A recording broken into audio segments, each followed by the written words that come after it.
आप सभी इस ऐतिहासिक कालखंड में शिक्षण जैसे महत्वपूर्ण दायित्व से अपने आप को जोड़ रहे हैं। इस बार लाल किले से मैंने विस्तार से बात की है कि कैसे देश के विकास में राष्ट्रीय चरित्र की अहम भूमिका है। आप सभी पर भारत की भावी पीढ़ी को गढ़ने, उन्हें आधुनिकता में ढालने और नई दिशा देने की जिम्मेदारी है। मैं मध्य प्रदेश के प्राथमिक विद्यालयों में नियुक्त होने वाले 5,500 से ज्यादा शिक्षक भाई बहनों को बहुत बहुत शुभकामनाएं देता हूं। मुझे बताया गया है कि पिछले 3 वर्षों में मध्य प्रदेश में करीब 50,000 शिक्षकों की भर्ती हुई है। इसके लिए राज्य सरकार भी बहुत बहुत बधाई की पात्र है। साथियों, आप सभी राष्ट्रीय शिक्षा नीति को लागू करने में भी बड़ी भूमिका निभाने जा रहे हैं।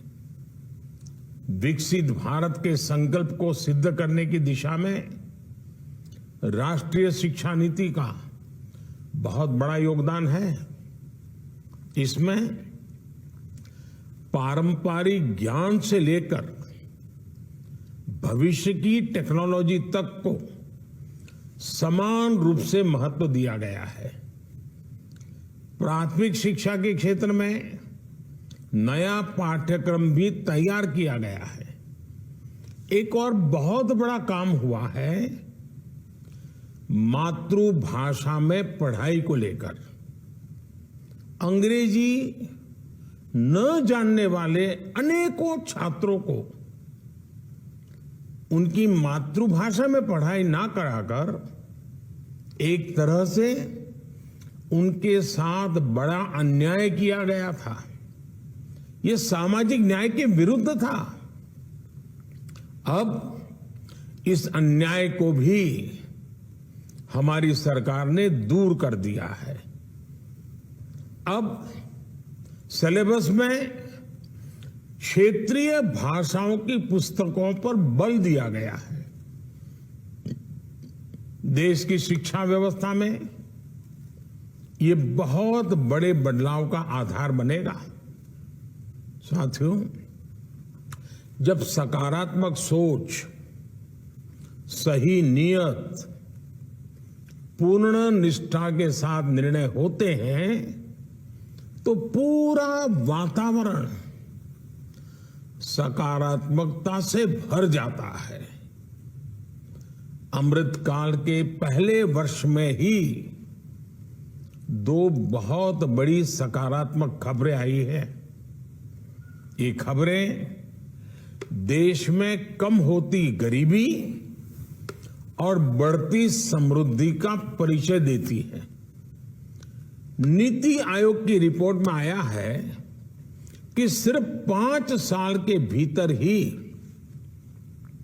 भारत में 13.5 करोड़ भारतीय गरीबी रेखा से ऊपर आ गए हैं।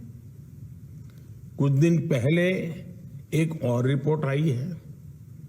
इस रिपोर्ट के अनुसार इस वर्ष फाइल होने वाली इनकम टैक्स रिटर्न की संख्या भी दूसरा महत्वपूर्ण संकेत दे रही है।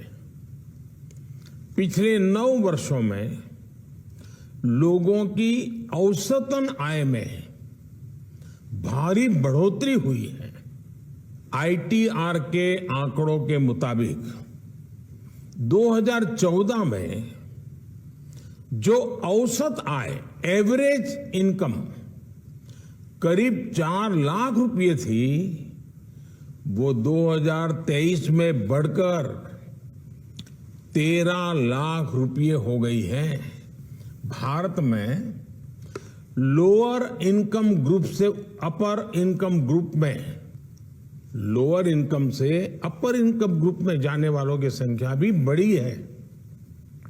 ये आंकड़े उत्साह बढ़ाने के साथ साथ इस बात का यकीन भी दिलाते हैं कि देश के हर सेक्टर को मजबूती मिल रही है और रोजगार के अनेक नए अवसर बढ़ते ही चले जा रहे हैं।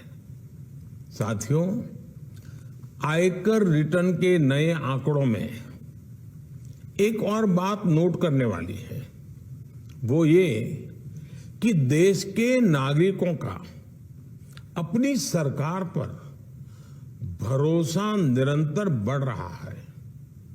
इस वजह से देश के नागरिक ईमानदारी से अपना टैक्स देने के लिए आगे आ रहे हैं, बड़ी संख्या में आगे आ रहे हैं।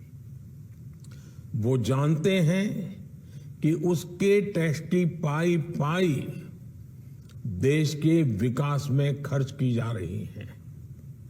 उन्हें साफ दिख रहा है कि 2014 से पहले जो अर्थव्यवस्था दुनिया में 10वें नंबर पर थी, वो आज 5वें नंबर पर पहुंच गई है।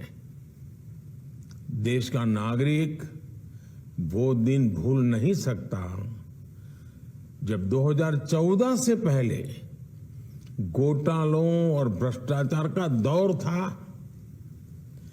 गरीब का हक उस तक पहुंचने से पहले ही लूट लिया जाता था। आज गरीब के हक का पूरा पैसा सीधे उसके खाते में पहुंच रहा है। साथियों, सिस्टम से लीकेज रुकने का एक परिणाम ये भी हुआ है कि सरकार गरीब कल्याण पर पहले से कहीं ज्यादा खर्च कर पा रही है। इतने बड़े पैमाने पर हुए इन्वेस्टमेंट ने भी देश के कोने कोने में रोजगार का निर्माण किया है। जैसे एक उदाहरण कॉमन सर्विस सेंटर का है। 2014 के बाद से देश के गांवों में 5 लाख नए कॉमन सर्विस सेंटर बने। प्रत्येक कॉमन सर्विस सेंटर आज कई कई लोगों को रोजगार दे रहा है। यानी गांव गरीब का कल्याण भी हुआ और रोजगार के मौके भी बने।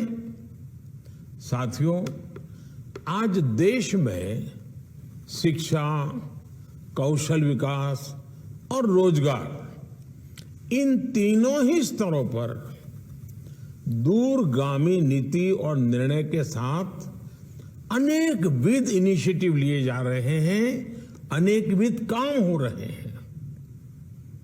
इस 15 अगस्त को मैंने लाल किले से पीएम विश्वकर्मा योजना की भी घोषणा की थी। ये योजना भी इसी विजन का प्रतिबिंब है। हमारे विश्वकर्मा साथियों के पारंपरिक कौशल को 21वीं सदी की जरूरतों के मुताबिक ढालने के लिए पीएम विश्वकर्मा योजना बनाई गई है। इस पर लगभग 13,000 करोड़ रुपए खर्च किए जाएंगे।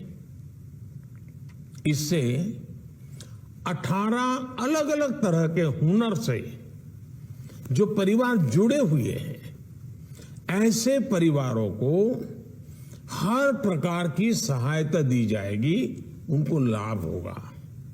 इससे समाज का वो वर्ग लाभान्वित होगा जिनके महत्व की चर्चा तो होती थी, लेकिन उनकी स्थिति बेहतर करने का कभी ठोस प्रयास नहीं किया गया। विश्वकर्मा योजना के तहत लाभार्थियों को ट्रेनिंग के साथ ही आधुनिक टूल्स खरीदने के लिए वाउचर भी दिए जाएंगे। यानी पीएम विश्वकर्मा से युवाओं को अपना हुनर निखारने का और ज्यादा अवसर मिलेगा। साथियों, आज जो महानुभाव शिक्षक बन रहे हैं, उनसे मैं एक और बात करूंगा। आप सभी कड़ी मेहनत से यहां तक पहुंचे हैं। आगे भी आप सीखते रहने की प्रवृत्ति जारी रखें। आपकी मदद के लिए सरकार ने online learning platform iGOT Karmayogi तैयार किया है। इस सुविधा का ज्यादा से ज्यादा लाभ उठाने का प्रयास करें। मैं आपको और आपके परिवार के लोगों को इस नई सफलता के लिए, इस नई यात्रा के लिए, अब सपनों को सिद्ध करने का एक उत्तम अवसर मिला है, तब अनेक अनेक शुभकामनाएं देता हूं, बहुत बहुत बधाई देता हूं। धन्यवाद।